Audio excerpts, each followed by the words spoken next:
Sveiki automotofanai, šiandien pas mus apžvalgoja Audi Q6 e-tronas.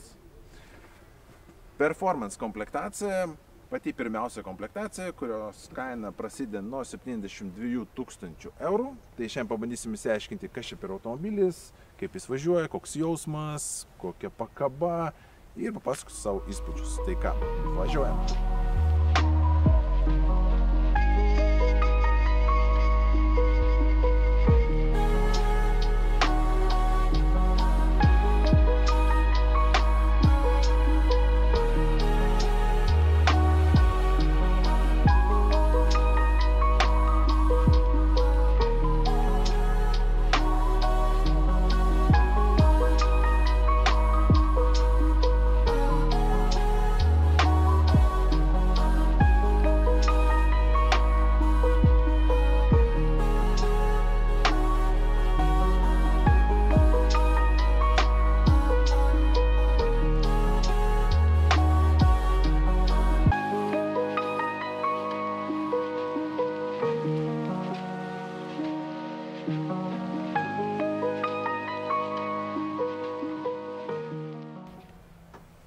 Įspūdingi matriciniai LED žibintai, atrodo wow.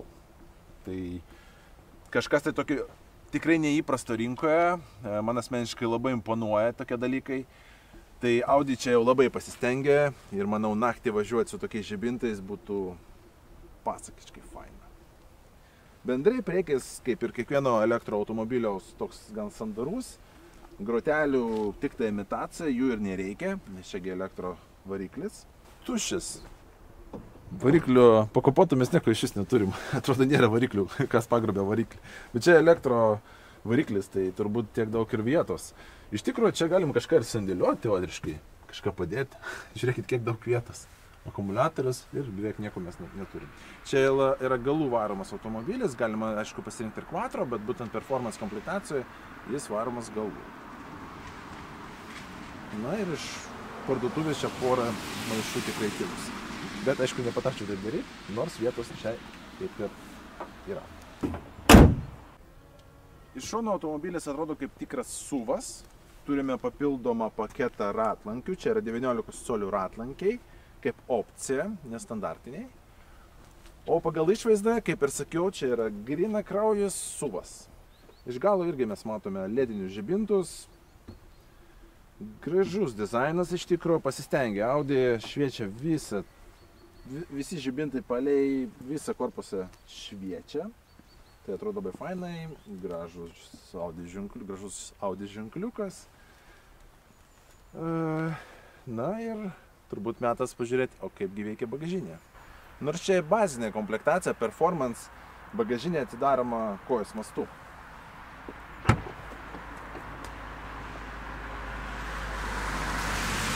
Ar jinai yra didelė? Nepasakyčiau, bet jinai užtat yra labai kokybiška. Pažiūrėkit, kiek daug samšo, kiek mažai plastiko. Galinės sėdynės nusileidžia iš bagažinės.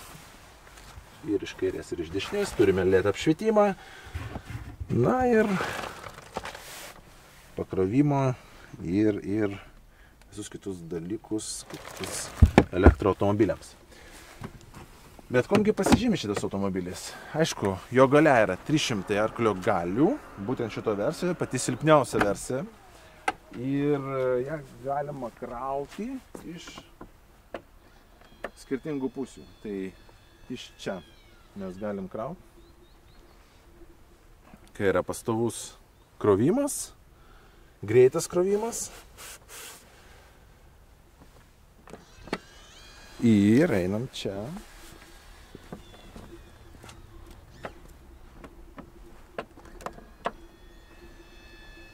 Jeigu mes norim labai greitai pakrauti automobilį, tai pavyzdžiui nuo kažkur 10% iki 80, tai užtruks apie 20-30 minučių, greitas įkrovimas 270 kWh. Tai, kaip sakoma, apetitą turi ir moka valgyti automobilis, tai pusvalandukas ir jis visiškai pakrautas. Pravažiuoja turbūt 400 plus kilometrų drąsiai, kas yra labai faina. Ar moka Audi gražiai uždaryti ir atidaryti dureles? Turbūt čia Audi brošas.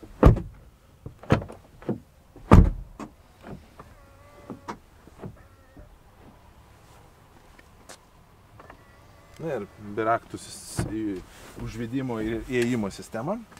Bet pažiūrim, ar aš galiu tilpt gale.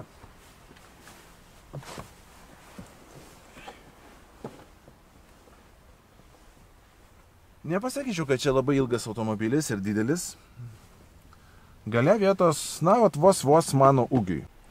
Turime klimato kontrolę, sėdinių šildymą, galinių sėdinių šildymą. Visas paketas. Porankis. Gan kokybiškai padarytas, gražus, fainas, odinis, nes čia odos paketas įdėtas. Sėdinės tikrai fainos. Jaučiasi, kad čia ne kažkokios tai medium ar vidutinės klasės automobilis. Jaučiasi, kad tai yra premium. Pati oda ir visa kokybė. Na ir va taip aš atrodau. Virš galvos turime vietos ir LEDinis apšvietimas. Labai fainai. Su touchscreen funkcija. Prašau. Priekinės sėdynės nėra elektra valdomos mechaniškai, bet galima gan gerai jas sureguliuoti. Tai man patogu, va taip atrodau. Virš galvos vietos pakanka, galima dar nuleisti sėdynę arba į viršų pakilt, jeigu reikia. Viskas yra su touchscreenais, man tas dalykas nelabai patinka, kai neturim fizinių mygtukų arba jų labai mažai. Norint paleisti automobilį, paspaudžiam šitą mygtuką. Nu va, jis taip užsikūrė. Tai jokių garsų papildomų kaip ir nėra. Pavarų dėžė automatinė, aišku, mygtukinio tipo. Puodelio laikikliai, kurias galima uždaryti. Drive Selection Mode. Galima važiavimo režimus reguliuoti. Balansą, Dynamic, Comfort, Efficiency. Na ir kažkiek keičiasi apšvietimas ir dizainas. Na, man patinka komfortiškai važinėti, važinėsiu komfortiškai. Turime porą USB Type-C ir čia jau kažkokia tai klasika. Tapas dalykas, turbūt ne visiems net žinomas, kas čia tokio. Bet vat, turim tokių dalykų.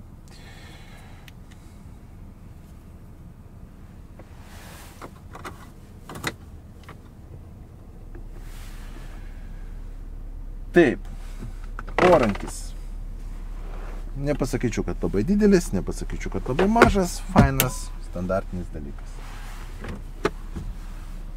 Zamšas, kokybė. Net atidaro švelniai.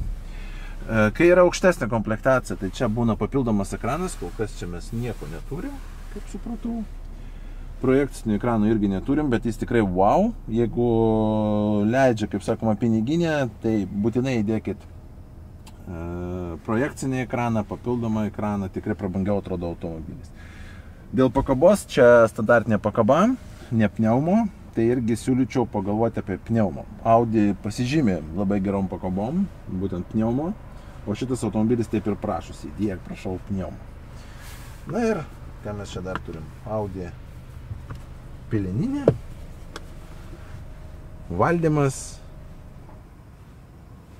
ir turbūt nieko tokio nuostabaus daugiau ir nerasim. Pati multimedija veikia gerai, atrodo fainai, toks kaip didelis vienas ekranas, nors čia nėra kaip vientisas ekranas, man rodos, jo, čia visi mes matom, kad jis yra ne vientisas, bet atrodo tikrai fainai, vat ar su pirštinėm galima valdyti, tikrai galima. Prašau, atrodo, labai nėra kažkokio lago. Na, svarbu, kad nebesintų multimedija. Man asmeniškai svarbu, kad kai tu atsisėdė į automobilį, kad ta multimedija atrodytų gražiai, fainai ir net tave nebesintų. Tai va šitą multimediją, jinai absoliučiai mane nebesina. Tai veikia greitai, kažkokio, sakau, lago nėra. Gražiai, fainai. Papildomai, ką mes turim čia? Odinė apdaila, minkštas plastikas, monochrominis veidrodis. Ir apšvietimas. Gražus, fainas. Kamera. Kokybė šiaip gera. Žiūrėkit, kaip atrodo. Neblogai. Galima iš visų pusių pažiūrėti. Iš šono, iš galo, iš priekio. 300. Va, čia dėl to, kad durelės uždarytos ir nemato. Jo, čia. Na, bet nieko baisaus. Kai važiuosim, viską matys. Tai kamera neblogos kokybės. Faina, navigacija, suskydelis. Tai ką, manau, su to automobiliu metas pravažiuoti. Dabar pas mus rodo 76 procentus pakrovimą ir sako, mano režimu pravažiuosi 300 km. Pavažinėsim su Audi Q6. Durelių pritraukėjų čia neturim, vat minusas. Reikia biškį jėgos uždarant duris. Touchscreen panelė čia. Žibintų valdymas, veidrodėlių. Ir pavarų svertys, na tai ką, vertinsim pradžiai pakabos darbą. Kaip ir sakiau, čia aš įdėčiau pneumą, būtų labai tikrai faina. Bet ir šiaip, pakaba iš tikro, na, gan neblogai veikia. Nors čia ir ne pneumo. Ir labai lengva su juo apsisukti. Audi bendrai pasižymė tai, kad vairas būna toks gan sunkokas ir automobilis toks valdymas gan, na, toks sunkokas, bet pagal e-troną, va šitą Q6, tai visiškai nesijaučia. Tai manau, jeigu net ir moteris vairuos, arba žmogus, kuris tik išlaikė teisės, tai jokių problemų, kad ten sunkiai valdomas automobilis, mat viena ranka. Ir pakaba labai jau premium, tokis duoda jausmą. Kai važiuoji, tai, na, tai ratas, premium jausmas, kad jinai ir kažkiek tokia sportinė, bet ir minkšta. Neprasimuša. Tas kelias, pavyzdžiui, nesijaučia, kad jis labai duobėtas ar nelygus. 300 arklio galių, įsibėgėjimas įspūdingas. Na, va, pavyzdžiui, mums reikia greitai pajudėti. Čia komfort režimas įjungtas.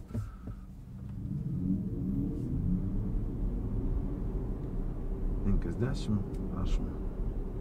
Ir tai aš net ne maksimum spaudžiau pedalą. Tai jeigu jungsim performance mode, tai bus dar greičiau įsibėgėjantis automobilis. Bet mieste turbūt tos galios mes neišnaudosim. Koks dar didelis pliusas Audi, tai valdymas. Pastebėjau, kad labai gerai stovi kelyje automobilis, vat jeigu važiuojam,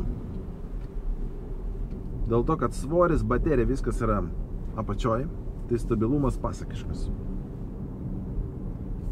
Tikrai jaučiasi, kad auto padirbėta su valdymu. Važiuoja, atrodo, kad tarsi automobilis pats mato kelią ir važiuoja ten, kur reikia. Tai toks pasitikėjimo jausmas, saugumo jausmas. Na ir tu žinai, kad automobilis kažkur kreivai kažką nepadarys. Tai vat valdymas labai fainas.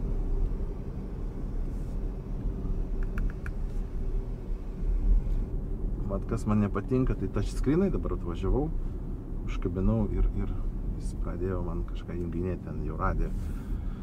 Tai vat aš čia pakeičiau, aišku, touchscreenai čia jau toks dalykas madinga, faina, bet ar praktiška, tai nelabai.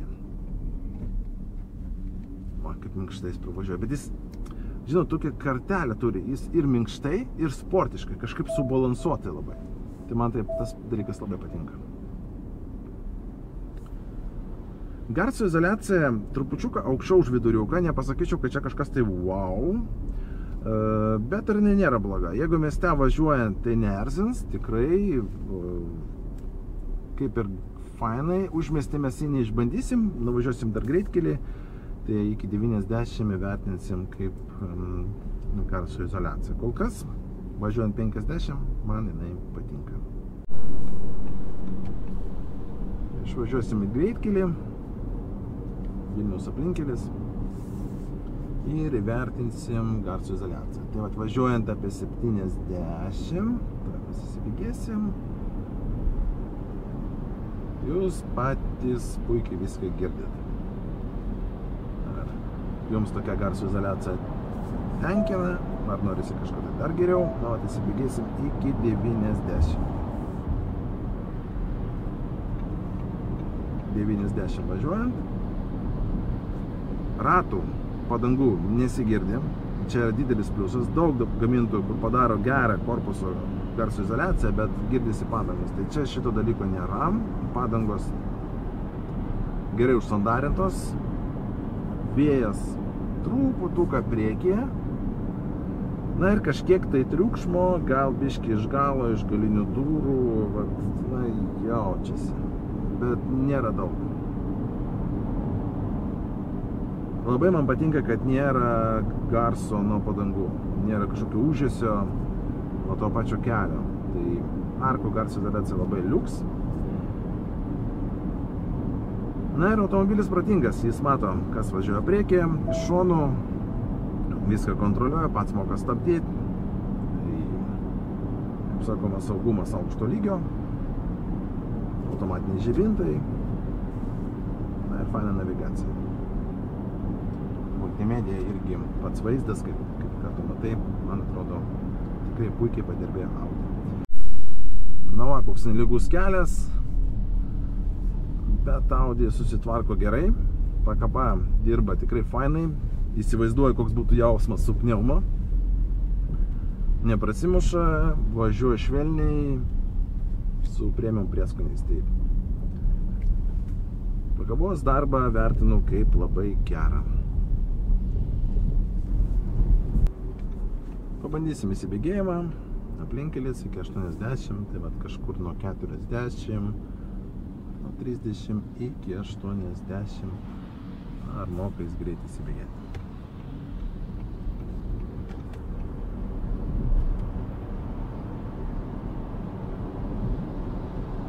Blogas oras, aišku, maksimum nespausiu, bet sėdynė, žinokit, įspaudžia. 300 arklių galių yra 300 arklių galių. Taip, jūs matysit vairą, prietaisų skydelį, visą vaizdą aplink, matomumą, langai, veidrodėliai. Tai jausmas geras, viską matai ir iš šonų, yra nematomų zonų sistema, čia ir čia. Tai reiškia, jeigu automobilis važiuoja šalia, mums parodo atsargiai. Vairas patogus, vadinis, galima ir taip laikyti, ir iš pačios šildomos. Man asmeniškai ergonomika labai patinka. Audi čia visada padaro, kūrė savo kūrinius taip, kad ergonomika būtų aukščiausio lygio. Tarsi tau pasiūtas kostiumas.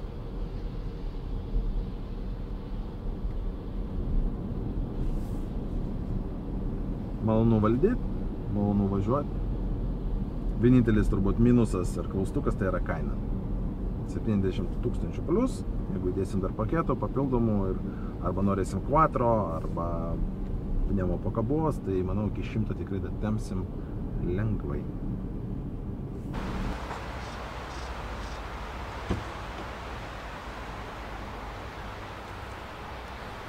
Na ką, štai mes ir atvažiavome į Moller. Koksgi bus verdiktas po bandomojo? Tai jeigu ieškot premium elektroautomobilio, tai tikrai verta pažiūrėti į Audi Q6 e-tron. O kokiegi mano įspūdžiai? Galingas automobilis, puikiai ergonomika, labai fainai valdomas, gera pakaba, kur galima dar pneumo įdėti.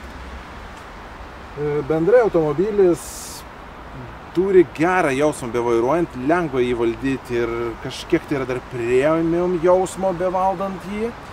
Ir koks didžiulis pliusas, kad jį galima greit pakrauti. Čia yra nauja technologija įdėta, kur 20-30 minučių nuo 10 iki 80% automobilis bus pakrautas. O pakrovus iki 80% jis pravažiuos būtent šitą versiją, performance, kažkur, manau, 300 PM, gal 400 km važiuojant mieste. Tai vieną kartą pakrovus galėsite drąsiai važinėti kokią savaitę ar net daugiau.